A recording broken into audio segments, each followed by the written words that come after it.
Après la couleur de fond, on va voir maintenant comment faire pour ajouter une image de fond. Pour ça, on a recours à une propriété qui s'appelle background image. Et on va lui mettre comme valeur URL et entre parenthèses et entre guillemets le nom du fichier image à charger qui servira d'image de fond. Donc là, l'idéal, c'est d'avoir une image qui représente une texture, par exemple une texture de neige. Là, j'ai un fichier par exemple neige.png. Ce qui est très important, c'est qu'il faut savoir que ce fichier-là est écrit de façon relative au fichier CSS. Ça veut donc dire que style.css et neige.png se trouvent dans le même dossier. Ou alors, si neige.png avait été dans un sous-dossier du style.css, on aurait écrit le nom du sous-dossier / neige.png. Donc là, comme tout est dans le même dossier, j'écris juste neige.png. J'actualise et on voit la texture de fond, c'est-à-dire la neige, qui s'affiche correctement. Bon, c'est pas forcément très joli avec le texte en rose. Je supprime tout ça. Voilà. Maintenant, on peut s'amuser à faire pas mal de choses avec une image de fond, c'est ce qu'on va voir. Par exemple, on peut rajouter une propriété background attachment avec la valeur fixed, comme ceci.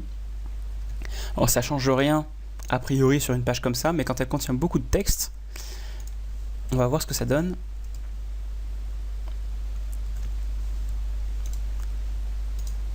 Voilà. Et là, la particularité, c'est que l'image de fond ne bouge pas.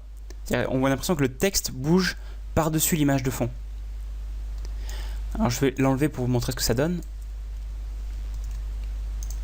Voilà. En temps normal, on voit l'image et le texte bouger ensemble. D'ailleurs, on voit que l'image n'est pas forcément très adaptée ici parce qu'il y a un petit peu une césure ici, c'est pas très joli. Donc là, il faut bien choisir l'image de fond que vous utilisez. Vous avez d'autres techniques comme background repeat aussi. Alors ça, c'est intéressant dans le cas d'images qui ne sont pas faites justement pour être répétées tout en mosaïque comme là.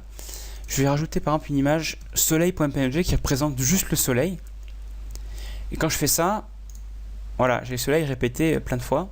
C'est pas forcément très joli. Disons qu'on aimerait l'afficher juste une seule fois.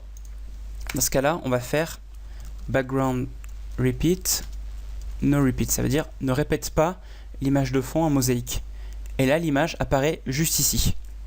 On peut aussi écrire repeat-x, ce qui veut dire que l'image va se répéter, voilà, dans l'axe des abscisses, donc en x, tout en largeur comme ça.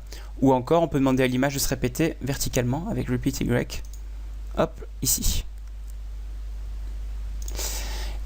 Et il y a autre chose à voir aussi, si on met no repeat, comme ça, on peut indiquer où on veut placer l'image. Avec background position, par exemple, on peut mettre en haut à droite, on écrit top right, et l'image sera placée en haut à droite. Encore mieux, il y a une sorte de super propriété CSS qui s'appelle juste background, qui permet de combiner les valeurs des propriétés CSS qu'on vient de voir. Toutes les propriétés, on peut les combiner en une seule. Pour ça, il suffit juste d'écrire background, suivi de toutes les valeurs, par exemple no repeat, top right, comme ceci. Donc on peut supprimer les autres. L'ordre des valeurs importe peu, d'ailleurs on peut les inverser si on veut. Et ça a strictement le même effet. Voilà, la page ne change pas. Et on peut aussi combiner deux images de fond. Ça, c'est une nouveauté de CSS3.